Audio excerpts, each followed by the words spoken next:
After suspending the Indus Waters Treaty, India is also planning to choke the flow of water from the Indus Basin to Pakistan.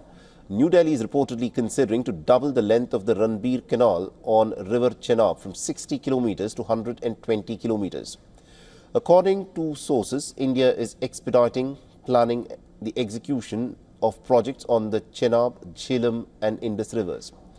Three bodies of water in the Indus system that are designated primarily for Pakistani use. One of the key plans involves doubling the length of the Ranbir Canal on the Chenab to 120 kilometers. The canal runs through India to Pakistan's agricultural powerhouse of Punjab. An expanded canal will now allow India to divert to Pakistan 150 cubic meters of water per second from about 40 cubic meters currently. Additionally, India will also begin desilting water work in canals like Ranbir, New Pratap, Ranjan, Kathua, Tavi Lift and Ravi canals. This can be done in phases by the Jammu and Kashmir government under the technical guidance of the central government. Right, and also on the broadcast we are joined by retired Major General Neeraj Bali, who is an Indian Army veteran and also the director of the Gyan Chakra think tank. General Bali, thank you very much indeed, sir, for joining in this broadcast. And beyond, over the course of the last week, we've of course been talking about the many actions that India has taken in the aftermath of, the gruesome terror attack that took place in Pahalgam. Operation Sindoor was, of course, conducted. Now there's also a crackdown on what are being described as these sleeper cells and also the spy network that the ISI has employed to try and get some sensitive information. In your assessment, how deep is the spy network that the Pakistanis in fact run in India, and how is India combating this? Well, this is long overdue. I remember my own days of counter-terrorist operations in Kashmir, and often when we killed a terrorist or two or more, you would discover Indian currency on them, which was clearly fake currency. So this business of pushing in currency, having sleeper networks, no terrorist operation can succeed without the oxygen provided by the overground network. So there have been plenty of them. Of course, many have been eliminated or neutralized in Kashmir. But I'm glad that we have started looking at other states wherever there are doubts or suspicions of Pakistanis having a network. So I think this is a very important step. I just want to add one more thing to your last breaking news.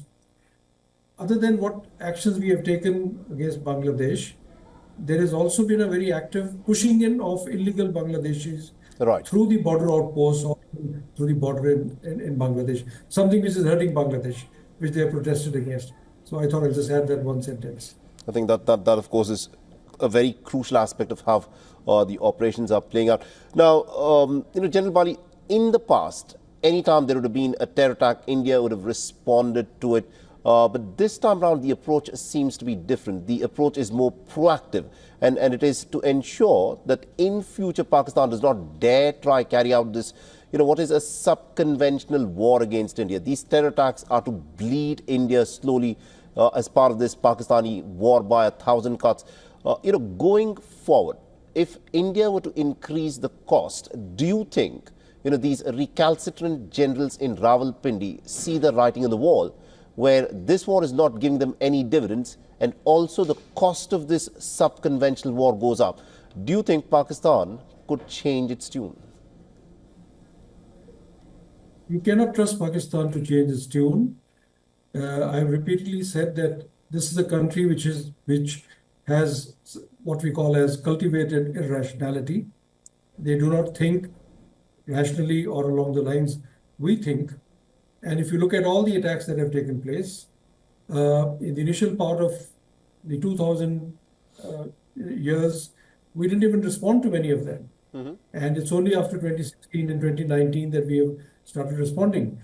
But if you look at the playbook since we have started responding, it is always an immediate knee-jerk reaction by Pakistan.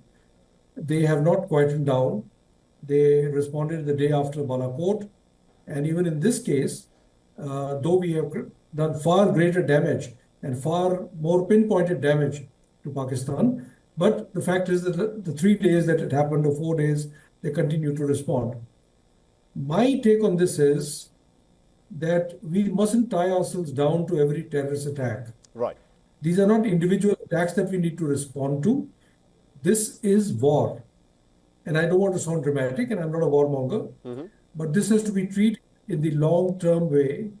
And we need to find a permanent solution to this, Right. diplomatically or militarily, and not worry about every single attack that happens. Indeed, I think that of course has to be the approach. Thank you very much indeed, General Bali, for joining us and getting us that perspective there. Thank you. For all the latest news, download the WION app and subscribe to our YouTube channel.